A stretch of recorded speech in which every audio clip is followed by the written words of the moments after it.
The Minpins by Roald Dahl, performed by Joanna Lumley.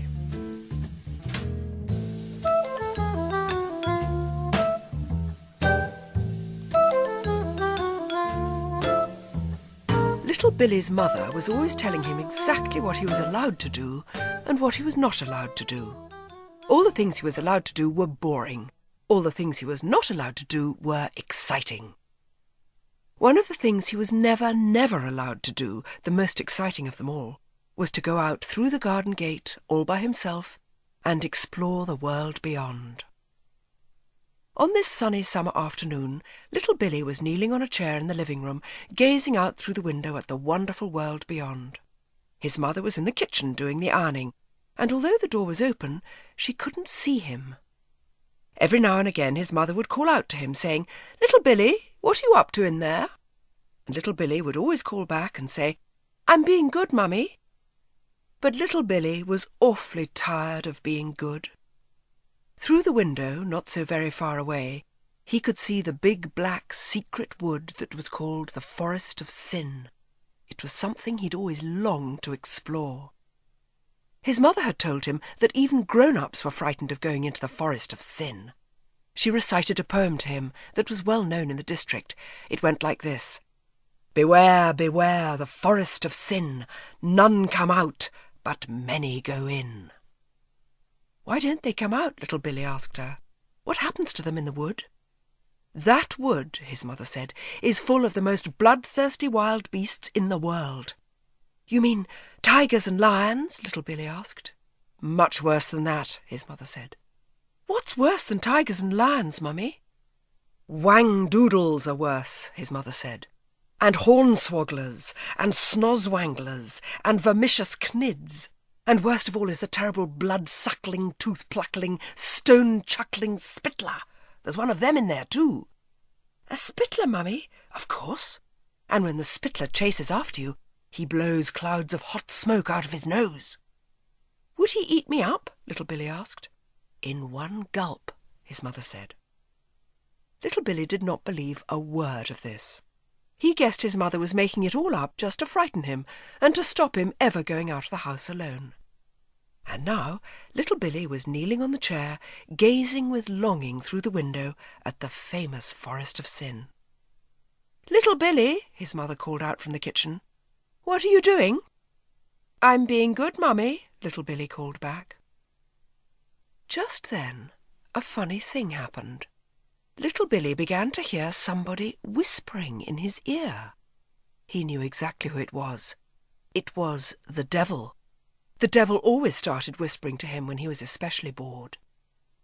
"It would be easy," the devil was whispering, "to climb out through that window. No one would see you. And in a jiffy you would be in the garden. And in another jiffy you would be through the front gate. And in yet another jiffy you would be exploring the marvellous Forest of Sin all by yourself. It is a super place. Do not believe one word of what your mother says about the whang-doodles and hornswogglers and snozwanglers and vermicious knids and the terrible blood-suckling, tooth-pluckling, stone-chuckling spittler. There are no such things." "What is in there?" little Billy whispered. "Wild strawberries," the devil whispered back. "The whole floor of the forest is carpeted with wild strawberries, every one of them luscious and red and juicy ripe. Go and see for yourself." These were the words the devil whispered softly into little Billy's ear on that sunny summer afternoon. The next moment, little Billy had opened the window and was climbing out. In a jiffy he had dropped silently onto the flower-bed below. In another jiffy he was out through the garden gate. And in yet another jiffy he was standing on the very edge of the great big, dark Forest of Sin. He'd made it. He'd got there, and now the forest was all his to explore. Was he nervous? What? Who said anything about being nervous? Hornswogglers? Vermicious knids? What sort of rubbish was that? Little Billy hesitated. "I'm not nervous," he said. "I'm not in the least bit nervous. Not me." Very, very slowly he walked forward into the great forest. Giant trees were soon surrounding him on all sides, and their branches made an almost solid roof high above his head, blotting out the sky. Here and there little shafts of sunlight shone through gaps in the roof. There was not a sound anywhere. It was like being among the dead men in an enormous empty green cathedral. When he had ventured some distance into the forest, little Billy stopped and stood quite still, listening. He could hear nothing, nothing at all. There was absolute silence. Or was there? Hold on just 1 second. What was that? Little Billy flicked his head round and stared into the everlasting gloom and doom of the forest. There it was again. There was no mistaking it this time. From far away there came a very faint, whoozing, whiffling noise, like a small gusty wind blowing through the trees. Then it grew louder. Every second it was growing louder, and suddenly it was no longer a small wind. It was a fearsome, swooshing, whooshing, whiffling, snorting noise that sounded as though some gigantic creature was breathing heavily through its nose as it galloped towards him. Little Billy turned and ran. Little Billy ran faster than he'd ever run in his life before. But the swooshing, whooshing, whiffling, snorting noise was coming after him. Worse still, it was getting louder. This meant that the thing, the maker of the noise, the galloping creature, was getting closer. It was catching him up. Run, little Billy! Run, run, run! He dodged around massive trees. He skipped over roots and brambles. He bent low to flash under boughs and bushes. He had wings on his feet, he ran so fast. But still the fearsome swooshing, whooshing, whiffling, snorting noise grew louder and louder as it came closer and closer. Little Billy glanced back quickly over his shoulder, and now, in the distance, he saw a sight that froze his blood and made icicles in his veins. What he saw were 2 mighty puffs of orange-red smoke billowing and rolling through the trees in his direction. These were followed by 2 more, whoosh, whoosh, and then 2 more, whoosh, whoosh. And they must surely be coming, little Billy told himself, from the 2 nose-holes of some galloping, panting beast that had smelled him out and was coming after him. His mother's words began thrumming once again in his head. Beware, beware, the forest of sin, none come out but many go in. It's the spittler for sure, little Billy cried out. Mummy said the spittler blows smoke when it chases you. This one is blowing smoke. It's the terrible blood-suckling, tooth-pluckling, stone-chuckling spittler.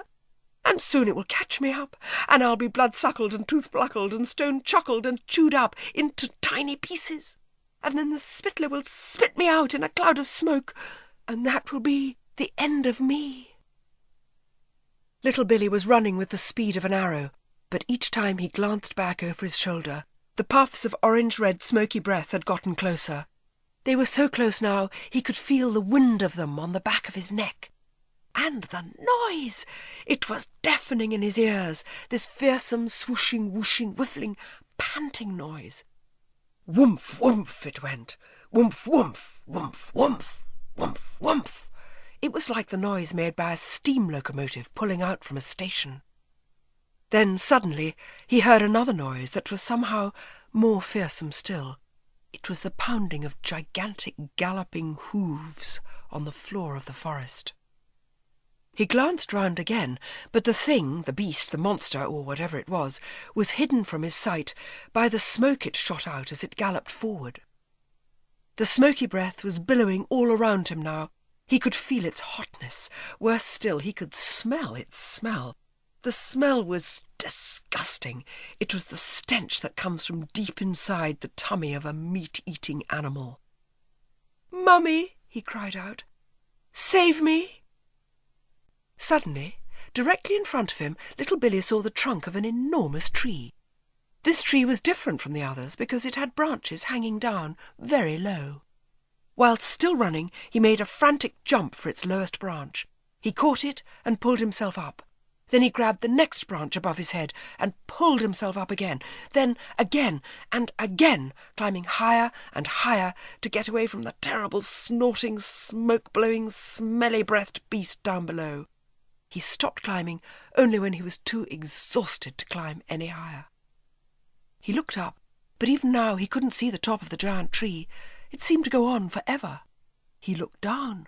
He couldn't see the ground either. He was in a world of green leaves and thick, smooth branches, with no earth or sky in sight. The snorting, smelly, smoke-blowing beast was miles away, down below somewhere. He couldn't even hear it any more. Little Billy found a comfortable place where two big branches came together, and he sat down to rest. For the moment, at any rate, he was safe. Then something very peculiar happened. There was a huge, smooth branch very close to where little Billy was sitting, and he suddenly noticed that a small square patch of bark on this branch was beginning to move. It was a very small patch, about the size of a postage stamp, and the two sides of it seemed to be splitting down the middle and opening slowly outwards like a pair of shutters on some tiny window. Little Billy sat staring at this extraordinary thing, and all at once a strange, uncomfortable feeling came over him. It felt as though the tree he was sitting in, and the green leaves all around him, belonged to another world altogether, and that he was a trespasser who had no right to be where he was. He watched intently as the tiny shutters of tree bark opened wider and wider, and when they were fully open, they revealed a small, squarish window set neatly in the curve of the big branch. There was some sort of yellowish glow coming from deep inside the window. The very next thing little Billy saw was a tiny face at the window. It had appeared suddenly from nowhere, and it was the face of an extremely old man with white hair. Little Billy could see this clearly, despite the fact that the whole of the tiny man's head was no larger than a pea. This ancient miniature face was staring straight at little Billy with the most severe expression on it. The skin on the face was deeply wrinkled all over, but the eyes were as bright as two stars. Now something even more peculiar began to happen. All around him, not only on the huge main trunk of the tree, but also on all the big branches that grew out of it, other tiny windows were opening and tiny faces were peering out. Some of these faces belonged to men, and others were clearly women. Here and there the head of a child was seen peering over a windowsill. The heads of these children were no larger than the heads of matchsticks. In the end there must have been more than 20 small windows all around where little Billy was sitting, and from each window these amazing little faces were peering out. No sound came from any of the watchers. The faces were silent, unmoving, almost ghost-like. Now the tiny old man in the window nearest to Billy seemed to be saying something, but his voice was so soft and whispery, little Billy had to lean right up close to catch his words. "You're in a bit of a twizzler, aren't you?" the voice was saying. "You can't go down again, because if you do, you'll be guzzled up at once. But you can't possibly sit up here for ever either." I know, little Billy gasped. "Don't shout," the tiny man said. "I'm not shouting," little Billy said. "Talk softer," the tiny man said.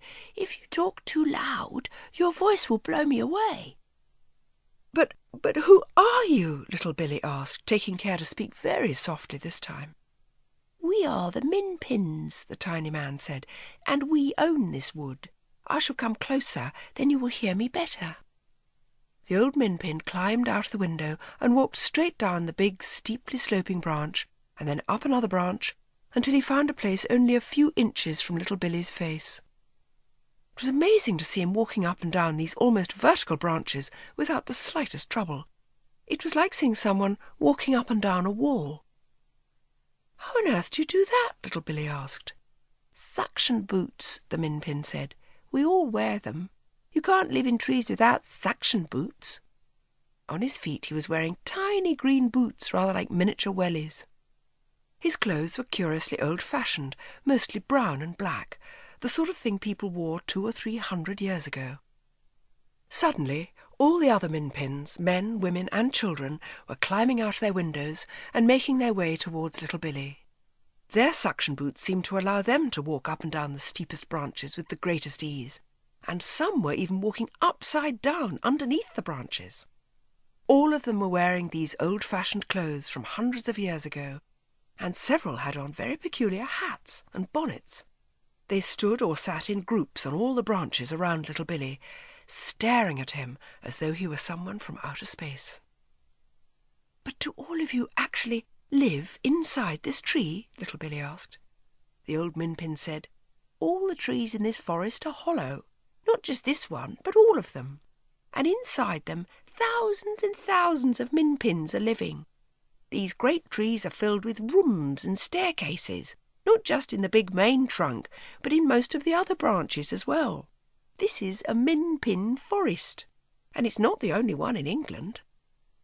"Could I peep inside?" little Billy said.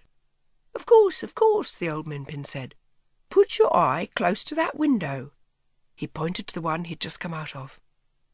Little Billy shifted his position and placed one eye right up against the square hole that was no bigger than a postage stamp. What he now saw was quite marvellous. He saw a room that was lit by a pale yellow light of some sort, and it was furnished with beautifully made miniature chairs and a table.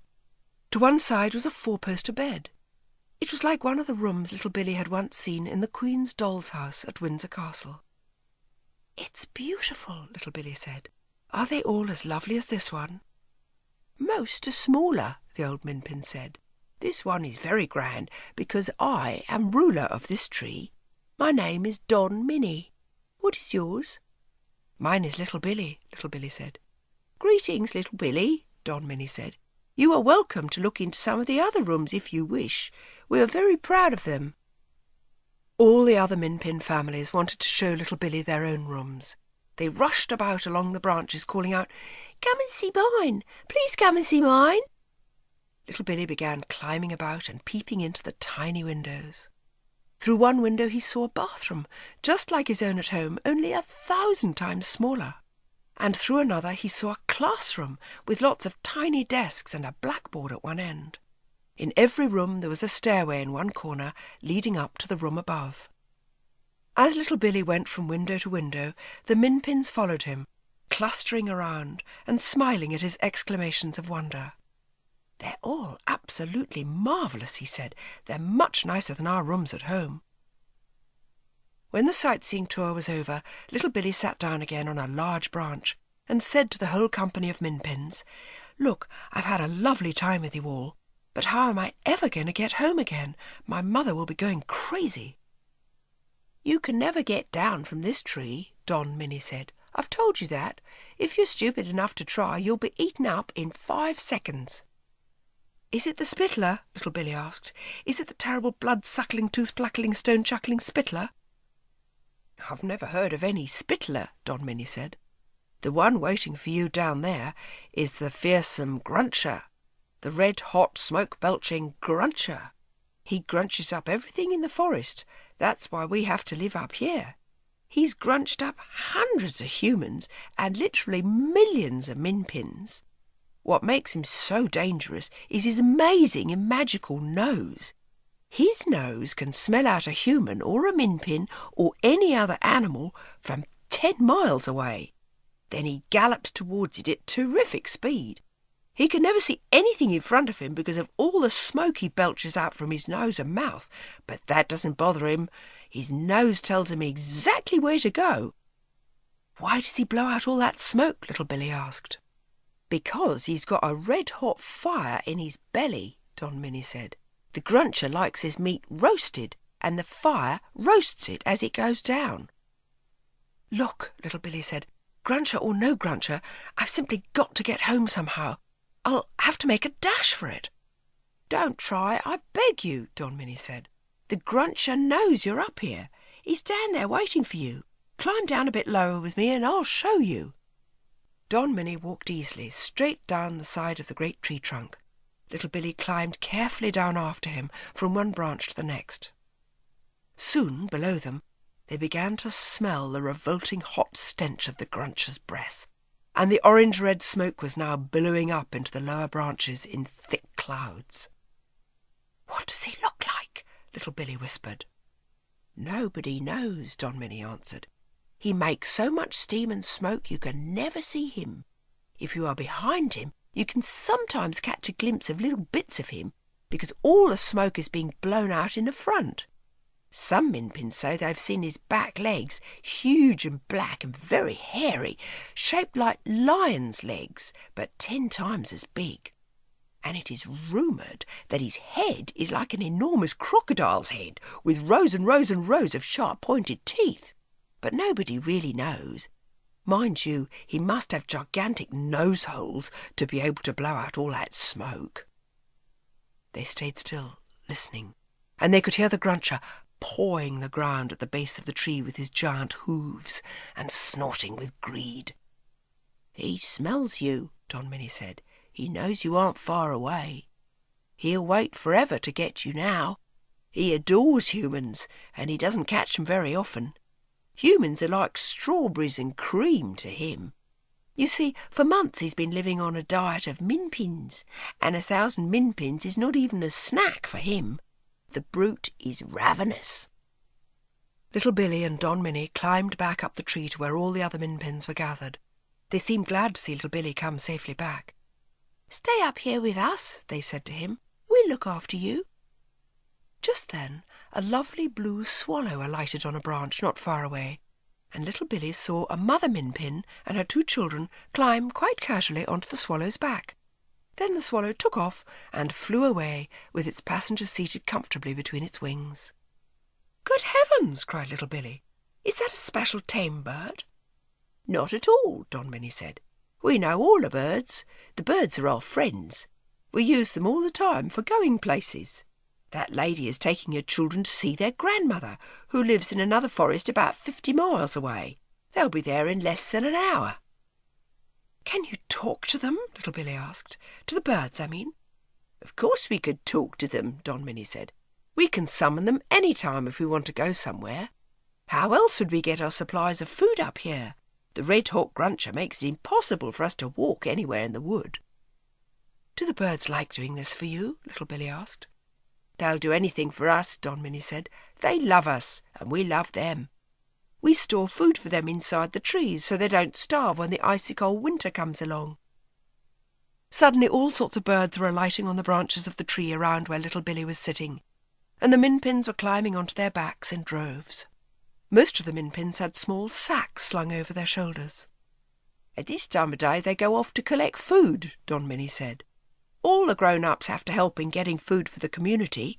The population of each tree looks after itself. Our large trees are like your cities and towns, and the small trees are like your villages." It was an astonishing sight.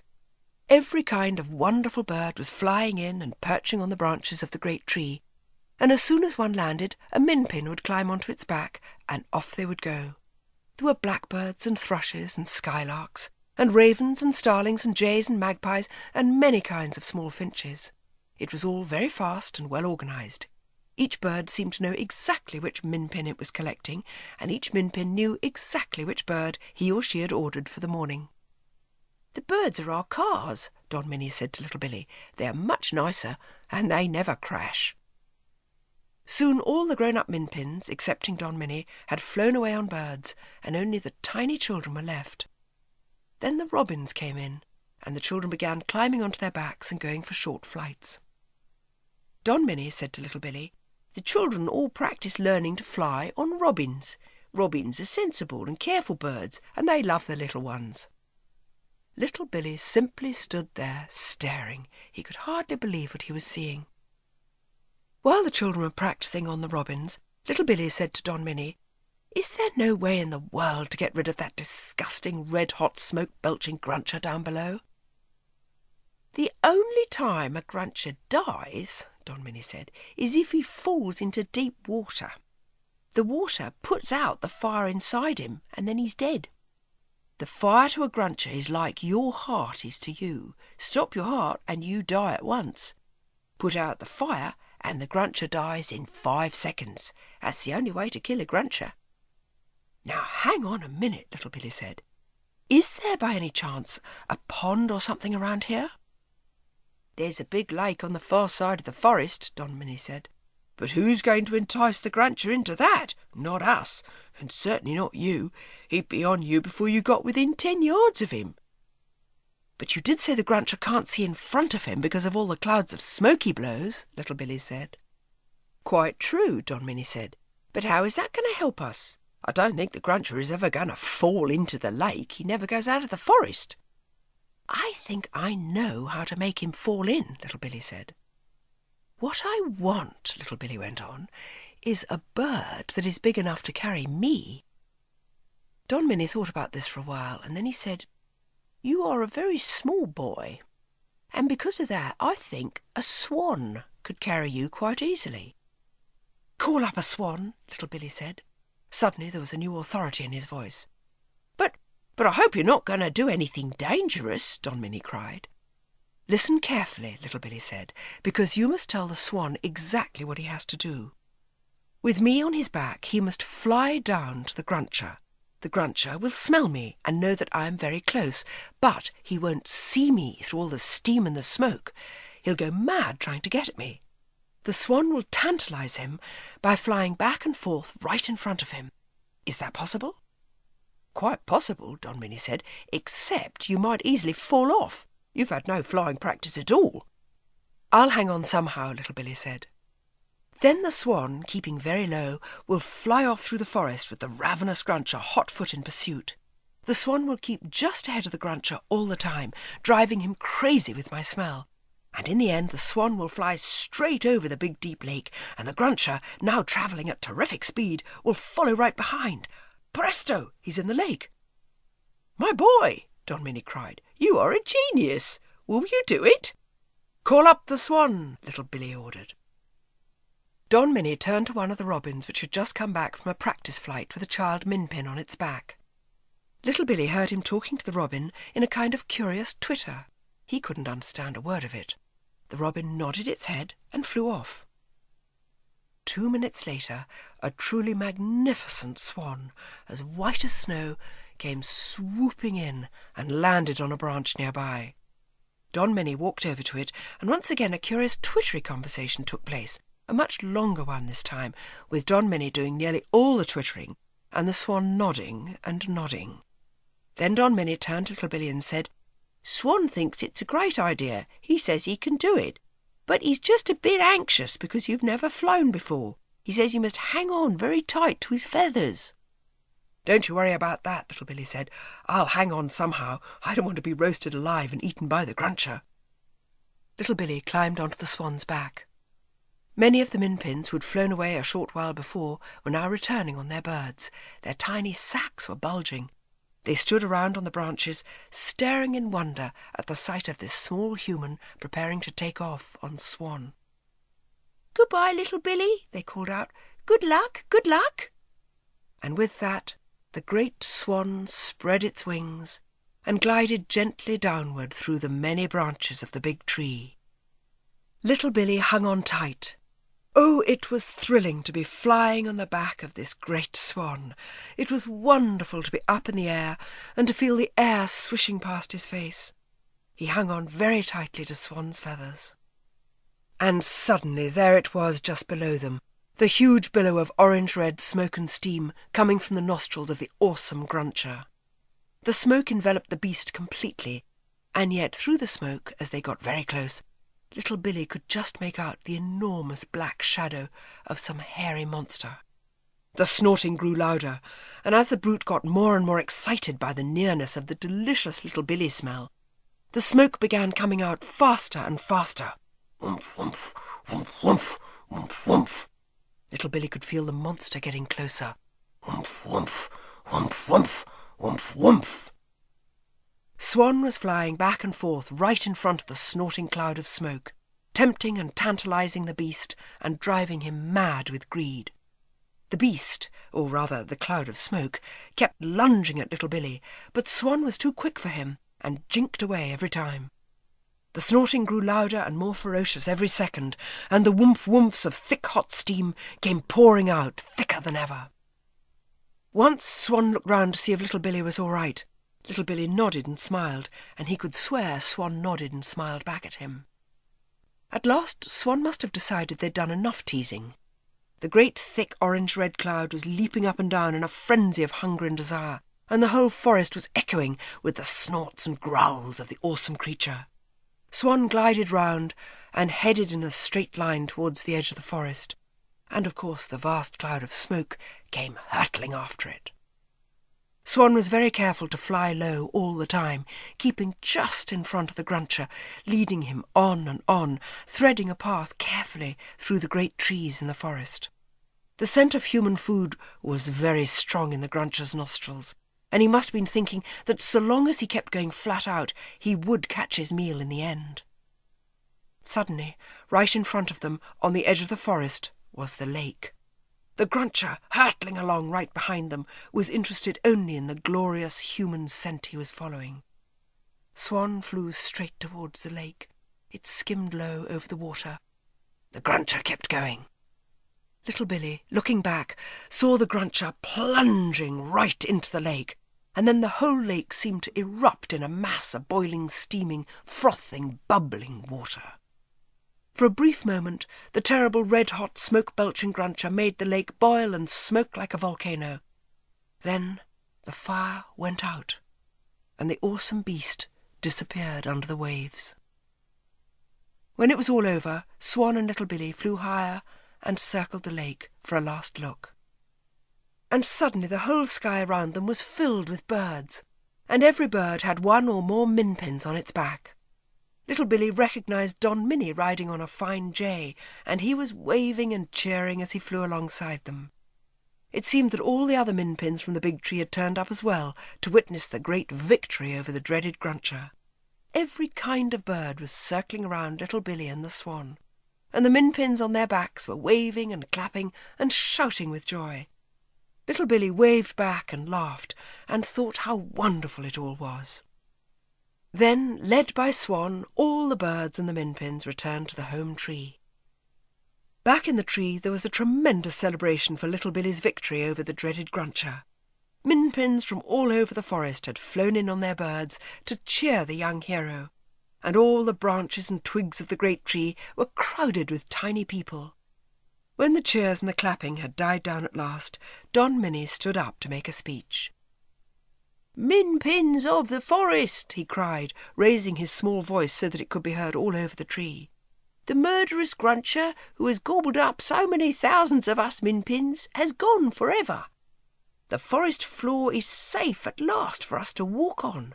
So now we can all go down and pick blackberries and winkleberries and puckleberries and muckleberries and twinkleberries and snozberries to our heart's content.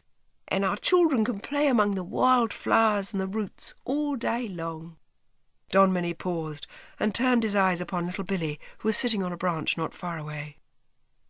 "But, ladies and gentlemen," he went on, "who is it we have to thank for this great blessing that has come upon us? Who is the saviour of the Minpins?"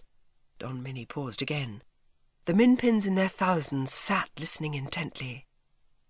"Our saviour," he cried out, "our hero, our wonder boy, is, as you already know, our human visitor, Little Billy." Cheers and shouts of "Hooray for Little Billy!" from the crowd. Don Minnie now turned and spoke directly to Little Billy. "You, my boy, have done a wonderful thing for us, and in return we wish to do something for you.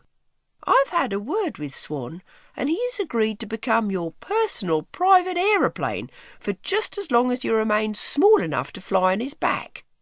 More cheers and clapping and shouts of "Good old Swan, what a great idea!"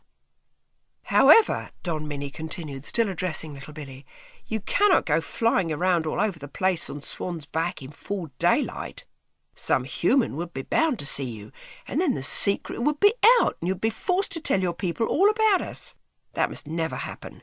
If it did, crowds of enormous humans would come clumping all over our beloved forest to look for Minpins, and our quiet homeland would be ruined." "I'll never tell a soul," Little Billy cried out. "Even so," Don Minnie said, "we cannot risk you making daylight flights. But every night, after the light in your bedroom has been switched off, Swan will come to your window to see if you'd like a ride.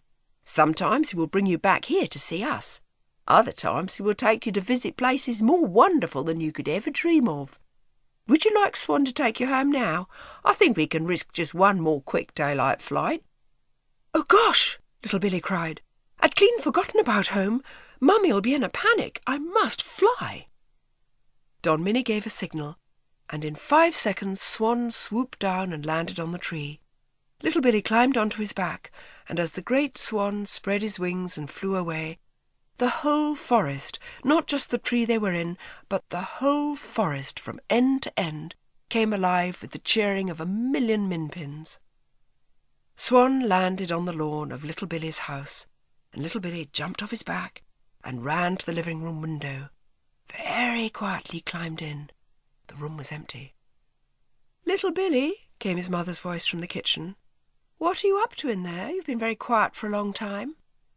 "I'm being good, Mummy," Little Billy called back. "I'm being very, very good." His mother came into the room with a pile of ironing in her arms. She looked at Little Billy. "What have you been doing?" she cried. "Your clothes are absolutely filthy." "I've been climbing trees," Little Billy said. "I can't let you out of my sight for 10 minutes, his mother said. "Which tree was it?" "Just one of those old trees outside," Little Billy said.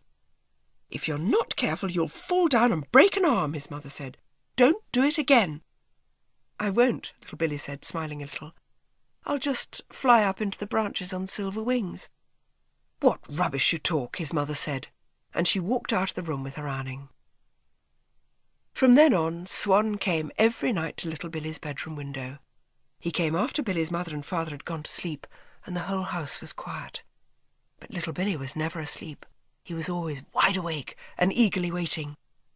And every night, before Swan arrived, he saw to it that the curtains were drawn back and the window was open wide, so that the great white bird could come gliding right into the room and land on the floor beside his bed. Then Little Billy would slip into his dressing gown and climb onto Swan's back, and off they would go. Oh, it was a wondrous secret life that Little Billy lived up there in the sky at night on Swan's back. They flew in a magical world of silence, swooping and gliding over the dark world below, where all the earthly people were fast asleep in their beds. Once Swan flew higher than ever before, and they came to an enormous billowing cloud that was shining in a pale golden light, and in the folds of this cloud Little Billy could make out creatures of some sort moving around. Who were they? He wanted so badly to ask Swan this question, but he couldn't speak a word of bird language. Swan seemed unwilling to fly very close to these creatures from another world, and this made it impossible for Little Billy to see them clearly. Another time Swan flew through the night for what seemed like hours and hours, until they came at last to a gigantic opening in the earth's surface, a sort of huge gaping hole in the ground. And Swan glided slowly round and round above this massive crater, and then right down into it. Deeper and deeper they went into the dark hole. Suddenly there was a brightness like sunlight below them, and Little Billy could see a vast lake of water, gloriously blue, and on the surface of the lake thousands of swans were swimming slowly about. The pure white of the swans against the blue of the water was very beautiful. Little Billy wondered whether this was a secret meeting place of all the swans of the world, and he wished he had been able to ask Swan this question as well. But sometimes mysteries are more intriguing than explanations, and the swans on the blue lake, like the creatures on the golden cloud, would remain a mystery forever in Little Billy's memory. About once a week, Swan would fly Little Billy back to the old tree in the forest to visit the Minpins. On one of these visits, Don Minnie said to him, "You are growing up fast, Little Billy. I'm afraid that soon you will be too heavy for Swan." "I know," Little Billy said. "I can't help it." "I'm afraid we don't have any bigger birds than Swan," Don Minnie said. "But when he can't carry you any longer, I do hope you will still come up here to visit us." I will, Little Billy cried. "I will always keep coming to see you. I will never forget you." "And listen," Don Minnie said, smiling, "perhaps some of us might come down in great secrecy to visit you." "Could you really do that?" Little Billy asked. "I think we might," Don Minnie said. we could trickle silently down to your house in the dark and creep into your bedroom for a midnight feast." "But how would you get all the way up to my bedroom window?" little Billy asked. "Have you forgotten our suction boots?" Don Minnie said. "We'd simply walk straight up the wall of your house." "How lovely!" little Billy cried. "Then we can take it in turns, visiting each other." "Of course we can," Don Minnie said. And that is exactly what happened. No child has ever had such an exciting young life as little Billy, and no child has ever kept such a huge secret so faithfully. He never told a soul about the Minpins. I myself have been very careful not to tell you where they live, and I'm not about to tell you now. But if by some extraordinary chance you should one day wander into a forest and catch a glimpse of a Minpin, then hold your breath and thank your lucky stars, because up to now, so far as I know, no one, excepting little Billy, has ever seen one. Watch the birds as they fly above your heads, and who knows, you might well spy a tiny creature riding high on the back of a swallow or a raven. Watch the robin especially, because it always flies low, and you might see a nervous young Minpin perched on the feathers having its first flying lesson. And above all, watch with glittering eyes the whole world around you, because the greatest secrets are always hidden in the most unlikely places. Those who don't believe in magic will never find it.